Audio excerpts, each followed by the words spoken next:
The latest horrific school shooting in America took place last week in Georgia, and it has once again sparked the debate about gun control.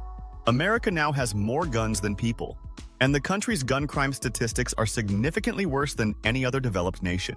Gun control is one of the most hotly debated topics in modern politics, especially in countries like the United States, where gun ownership is deeply ingrained in the national identity. With every mass shooting or instance of gun violence, calls for stricter gun laws resurface, often met with fierce opposition from those who believe that regulating firearms will do little to reduce violence. But what does the evidence say? Does gun control really work, and can it significantly reduce gun violence? To start, it's important to define what we mean by gun control. Broadly, gun control refers to any policies or laws that regulate the manufacture, sale, transfer, possession, or use of firearms.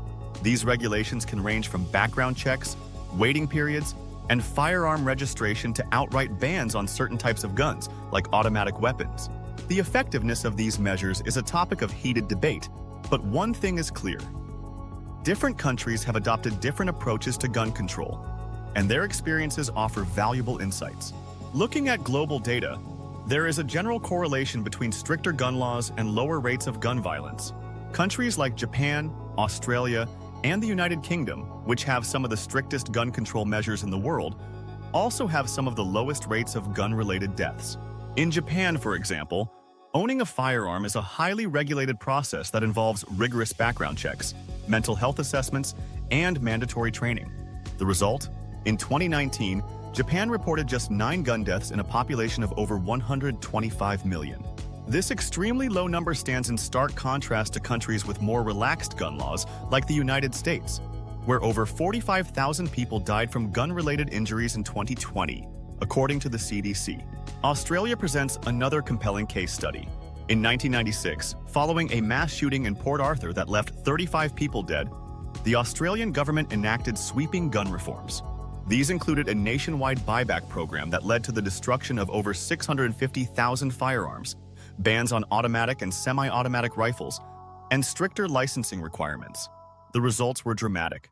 Studies suggest that the rate of gun homicides dropped by almost 60% in the years following the reforms, and there have been no mass shootings in Australia since 1996.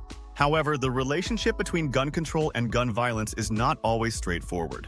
Critics argue that gun control laws, especially in countries like the United States, would do little to stop determined criminals from obtaining firearms illegally.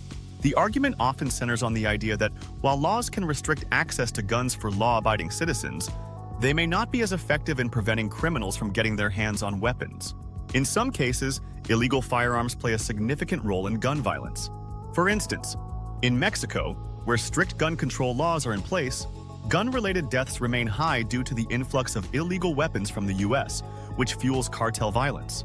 Moreover, gun control alone cannot address the root causes of violence. Issues such as poverty, mental health, and societal inequality often play a more significant role in contributing to violence than gun ownership alone.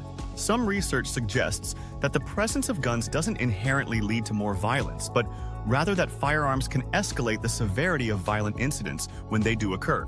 In this sense, addressing gun violence requires a multifaceted approach, combining regulation with efforts to tackle broader social issues.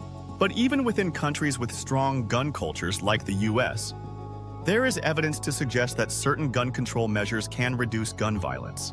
For instance, states with more stringent background checks, safe storage laws, and restrictions on high-capacity magazines tend to have lower rates of gun-related deaths compared to states with more lax regulations. One analysis by the nonprofit research group Everytown for Gun Safety found that states with the strongest gun laws, like California and New York, experience fewer gun deaths per capita than states with weaker laws like Mississippi and Alaska. A 2020 study published in The Lancet found that implementing universal background checks, firearm identification requirements, and other targeted measures could reduce gun deaths in the US by as much as 90%. Similarly, another study by Harvard researchers indicated that US states with higher rates of gun ownership tend to have higher rates of gun homicides, reinforcing the idea that access to firearms plays a role in gun violence rates. The question of whether gun control works is complex, and the answer depends largely on how we define success. If the goal is to reduce overall rates of gun violence, there is strong evidence to suggest that stricter gun laws can be effective, particularly when combined with other interventions like mental health support, violence prevention programs, and poverty reduction efforts. However, gun control alone is unlikely to solve the problem entirely, and the debate will continue to rage on in countries where gun ownership is deeply tied to national identity. Ultimately, what we see is that countries with strict gun control measures often experience lower levels of gun violence. But the effectiveness of these laws can vary based on enforcement, culture, and other societal factors. In nations like Japan, Australia, and the UK, gun control has proven to be a key factor in reducing gun-related deaths. Yet in countries like the US, where gun culture is deeply rooted and the sheer number of guns in circulation presents a challenge, gun control measures face more significant obstacles to achieving the same results. So, gun control, while not a cure-all, can play an essential role in reducing the prevalence of gun violence, especially when paired with broader efforts to address the social and economic factors that contribute to violent behavior.